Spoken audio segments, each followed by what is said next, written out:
Hello, Psych 101 students. Welcome to Module 5, Chapter 8, Learning Objective 8, Biased Reasoning and Biases in Decision Making. There are three forms of thinking: reasoning, decision making, and problem solving. Each is a little bit different from the other. Let's take a look at them here. So you use reasoning to determine if a conclusion is valid.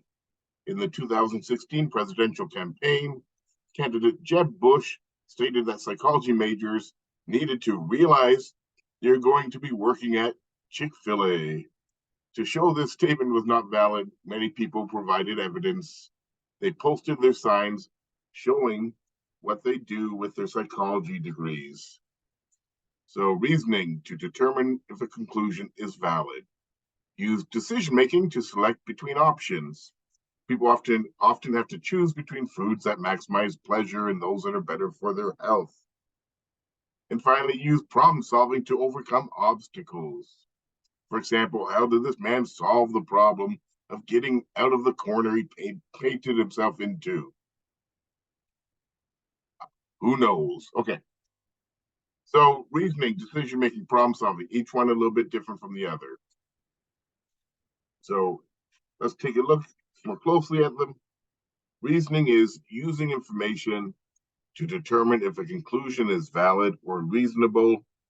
There are two types of reasoning. Informal reasoning is relying on opinions or hearsay or familiarity or personal knowledge or experience. It can often lead to biased reasoning, which can lead to faulty conclusions.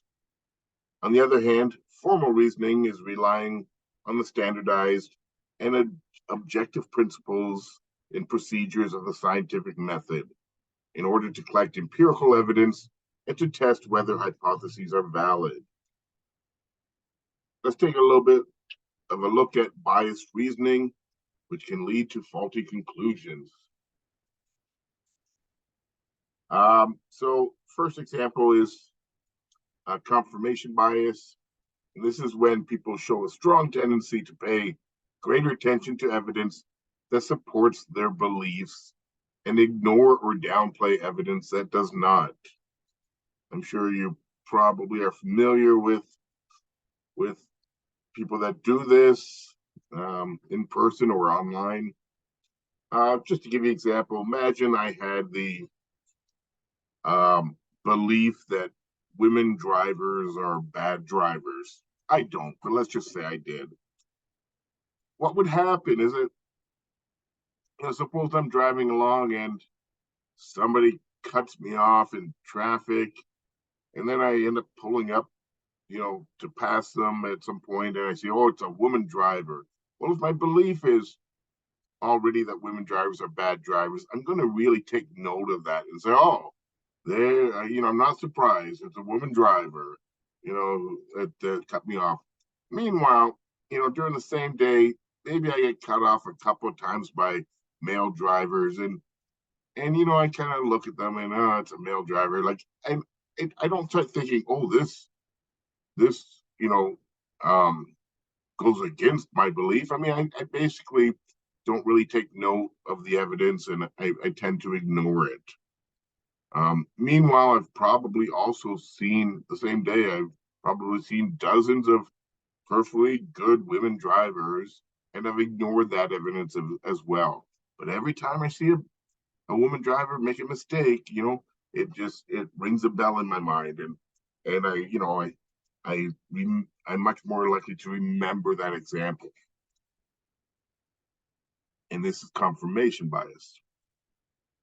Another type of bias is illusory correlations, the misperception that two chance events that happen at the same time are somehow related. So if you look at this graph, for instance, you can see that, as the global average temperature rises, the number of pirates throughout the years have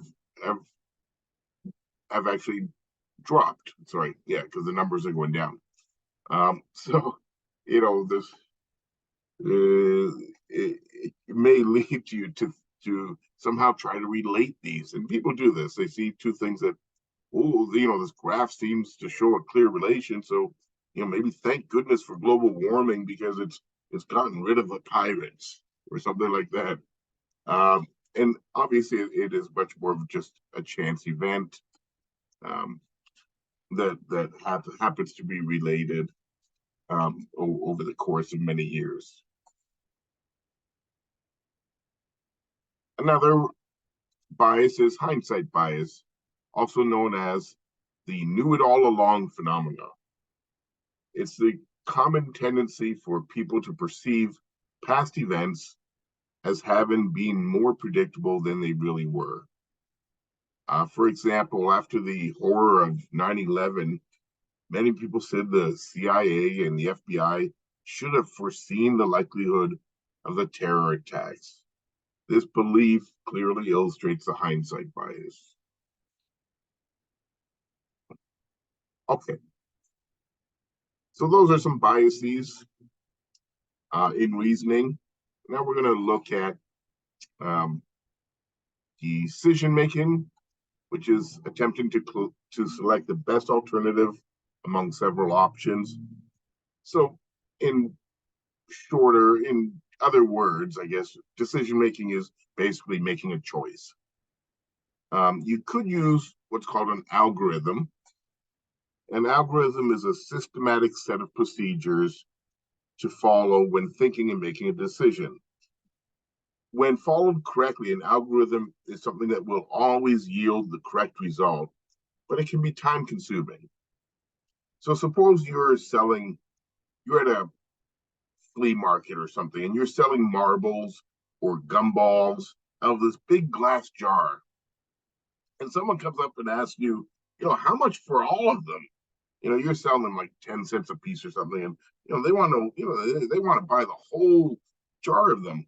So an algorithmic approach would be to count them all one by one, which is obviously, once again, it's going to be time consuming. So a quicker approach would be you might count how many are on the top layer of marbles or gumballs, and then you might count, how many layers there seem to be in the glass jar, and then you multiply those two numbers together, and you wouldn't get an exactly correct answer, but it's much quicker, and it would probably be close enough to base your decision on, in order to come up with a price in that example. So algorithms, are surefire ways to arrive at an answer, but once again, they may be time consuming. Um, Instead of using an algorithm approach, people generally rely on heuristics. A heuristic is a shortcut, like a rule of thumb or some kind of informal guideline that's used to reduce the amount of thinking that's needed to make decisions. Basically, a mental shortcut. For example, what's called the gaze heuristic, allows one to use intuitive processes to catch a high flying ball without any kind of algorithmic thinking. There are ways to calculate exactly where to go to catch a ball that's arriving at you. You could use complicated mathematical procedures, but obviously that would take too long. And so what we do is we gaze at where the ball seems to be going and we run there. It's the quick mental shortcut approach, the heuristic approach. We're going to look at three common heuristics. But first, some questions for you to answer. Which is more likely, being killed by a shark or being struck by lightning 2 times? And maybe just make note of your answers unless you've already seen what the answers are. But which kind of death is more likely, tornado or asthma? Which kind of death is more likely, lightning or botulism? And a few more here. In the US, which causes more deaths? All accidents combined, or strokes? Vehicle accidents, or digestive cancer? Diabetes, or homicide? Sharks, or cattle? We'll return to these questions shortly, and I'll give you the answers then. The first one heuristic is called the availability heuristic. It's the tendency to make a decision based on information that comes most easily to your mind. Many people make decisions based on their perceptions of risks, which can lead to faulty judgments. As an example, in 2012, as seen in this picture, Hurricane Sandy damaged parts of New Jersey. Most people remembered the news footage of devastation as shown in this picture, and so tourists decided to vacation elsewhere. Atlantic City had to launch an advertising campaign to show that the boardwalk was repaired and the casinos were open for business. Only then did tourists stop relying on their outdated heuristic and start returning to the city.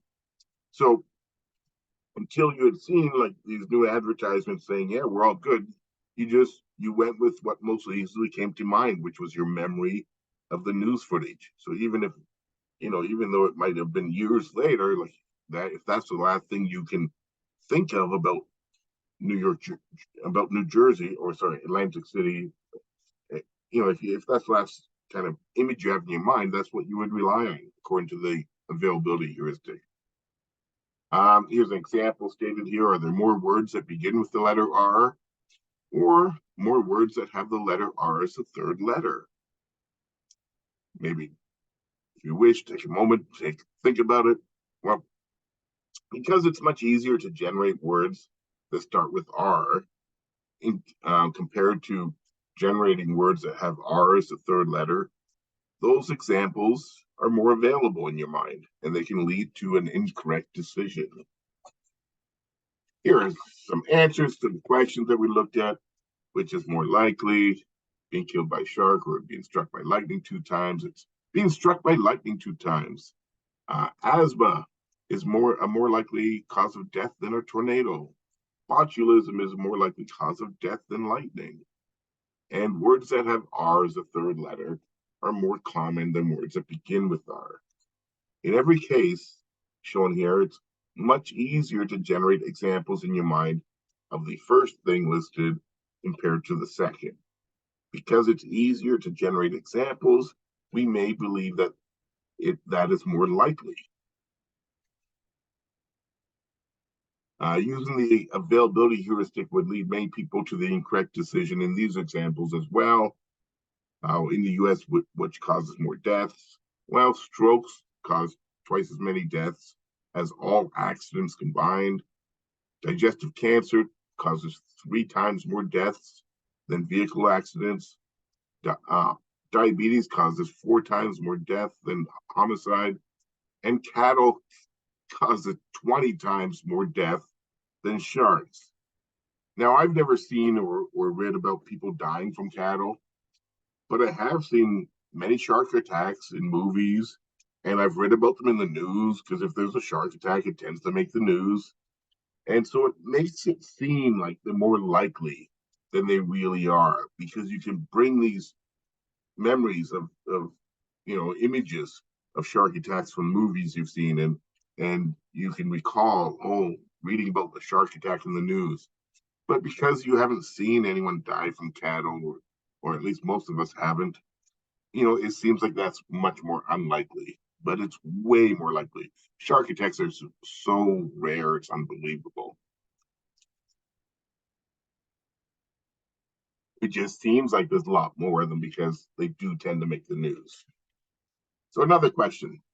A person is shy, withdrawn, and helpful, but not necessarily concerned with the world of reality. This person is also described as tidy, meek, and detailed, with a passion for order and structure. Is this person more likely to be a librarian or a farmer? Move on to the representativeness heuristic. It's a tendency to categorize people or objects based on their similarity to a prototype. It can lead to faulty reasoning if we fail to take other information into account. For example, the base rate.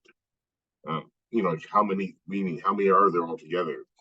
There are far more farmers than librarians. Around 150,000 librarians in the United States, and compared to over 2 million farmers. So statistically, the person I described is much more likely to be a farmer, even though it makes, the person seems to represent what a librarian would be. And this is why we might, if we use that heuristic, we would have come up with the wrong answer. If you're familiar with looking at this picture here, if you're familiar with how you pronounce it, Mayim Bialik's work on television, you might automatically place her in the category of actor. When you learn that she holds a PhD in neuroscience, you might be surprised that she belongs to a second category, the category of scientist.